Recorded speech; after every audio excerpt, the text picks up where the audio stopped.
That's a fine bit of work back there. Truth told, I'm surprised you made it out of there in one piece. You and the dam. I'm impressed to say the least, and that's no easy thing. You've secured NCR's future. The administration sends its thanks for what it's worth. And we're glad to have you. Whether you're a soldier of the Republic or not, you're it in my eyes. Sometimes the Republic gets lost along the way while it's trying to follow its instincts. But when soldiers like you come along, it helps them get back on track and does it by example.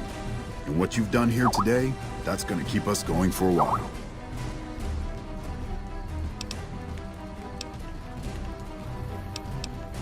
We clean up, take prisoners, watch the east for any more trouble from the Legion. Though I think they're still running, according to our scouts. After that, we'll see what happens when the dust settles and how the Mojave looks now without Caesar coming for its throat. Something tells me we better enjoy this breather while we can. And if that means Vegas, then you and the troops have earned it. Can't keep the courier spirit down, eh? Fair enough. We'll clean up here. Kind of curious how this is going to pan out in the long run. But I guess history will tell us in its own sweet time. And so the courier who had cheated death in the cemetery outside Good Springs cheated death once again, and the Mojave Wasteland was forever changed. The new California Republic celebrated its second victory at Hoover Dam, establishing definitive control over the entire Mojave Wasteland. Soon after, they negotiated terms to annex the Strip, Freeside, and many surrounding communities. The Mojave Wasteland, at long last, had entirely fallen under the NCR's banner. The courier, fair and even-handed in his dealings throughout the wasteland, was honored by the NCR for his support of the military at Hoover Dam. He was presented with the Golden Branch, the highest civilian decoration given by the Republic.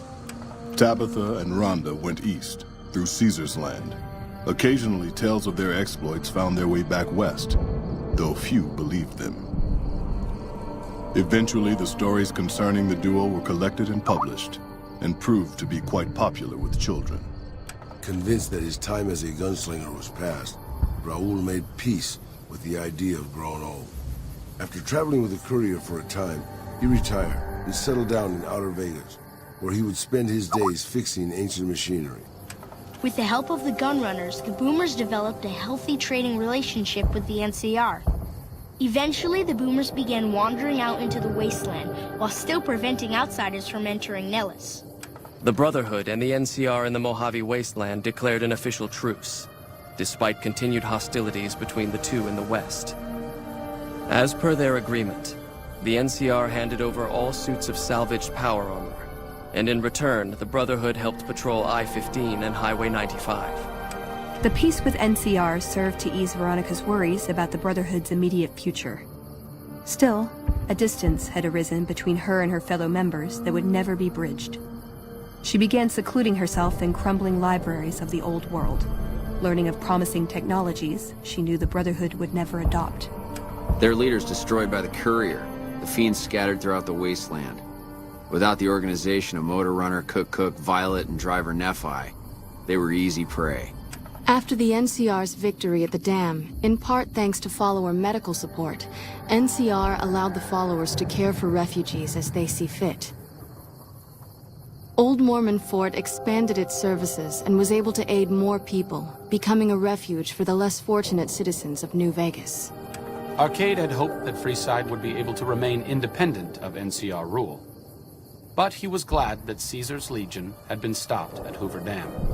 He tended to the sick in Freeside for a while longer, then returned to NCR territory to become a teacher with the followers there. Good Springs saw more trade along I-15 after NCR gained control of the Mojave Wasteland. But with that came a heavy burden of the Republic's taxes. Some old-timers, unable to handle the cost, were forced to move on, grumbling all the while. In the years following the destruction of Cassidy caravans, NCR used evidence of the plot to blackmail the Crimson Caravan and the Van Graffs. NCR enacted strict trade laws with little resistance, strengthening their supply lines and their position in the Mojave. Cass survived to see the NCR flag flying proud over Hoover Dam. and thought for a moment, this is what a hero must feel like. She was about to tell the courier not to get too proud of himself. Then she figured, he knew that already. That night, Cass kicked in the door of his room to celebrate, only to find the man on the bed was an NCR soldier whose barracks had been destroyed. He was cute, though, so after having her way with him, she got the hell out, leaving an empty whiskey bottle as a note. As she walked along the dam in the night, she felt drunk, content, and happy to be alive. Which to her was the whole point of it all. During the Battle of Hoover Dam, the Great Khans quickly evacuated Red Rock Canyon and headed north and east into the plains of Wyoming. There, they reconnected with the followers of the Apocalypse and rebuilt their strength. Bolstered by ancient knowledge of governance, economics, and transportation, they carved a mighty empire out of the ruins of the Northwest. Thanks to the courier and Lily, a cure for the Nightkin's schizophrenia was found shortly after Dr. Henry's experiment concluded. Nightkin and other super mutants in the wasteland flocked to Jacobstown, and the town became known as a haven where a mutant could find peace.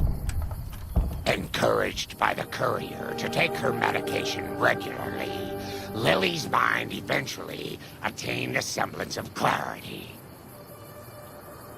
Her memories dulled by the pills, she cast aside the recording of her grandchildren, no longer remembering its significance. After the NCR victory at Hoover Dam, the temporary truce between them and the Kings blossomed into a full-scale relief effort for the people. While the NCR made repeated entreaties that Freeside join the Republic, the Kings steadfastly maintained their independence. After Ray's brain was transplanted into Rex's cybernetic body, it took Rex some time to adjust to the old scrapyard dog's memories. Eventually, Rex's mind settled peacefully, melding his own memories with that of long travels with old Lady Gibson. Shaped up by the courier's advice, the Misfits distinguished themselves during the Legion's attack on Camp Golf. Mags was finally promoted to sergeant, and the rest of the Misfits received an official commendation. They continued to serve with distinction for many years. Though Novak was a low-priority target for the Legion, many of Novak's citizens died in its defense. In the weeks that followed, several bright followers returned to Novak to help restore its defenses, allowing it to remain independent of NCR. Looking for a place where he could be of some use, Boone found himself re-enlisting with his old unit.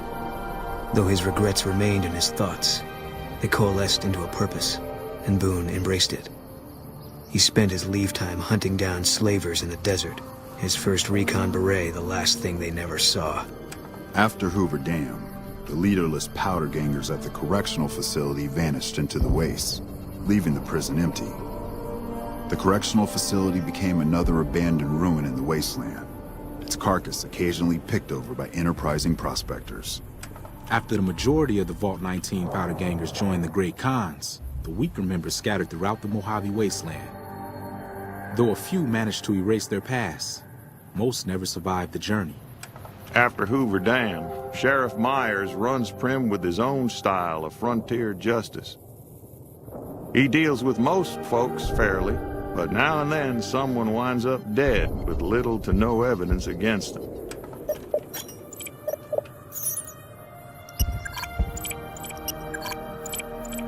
After their bold arrival at Hoover Dam, the remnants disappeared as quickly as they came.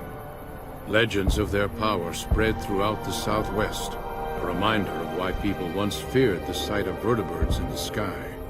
And so the Courier's Road came to an end, for now. In the new world of the Mojave Wasteland, fighting continued, blood was spilled, and many lived and died just as they had in the old world. Because war never changes.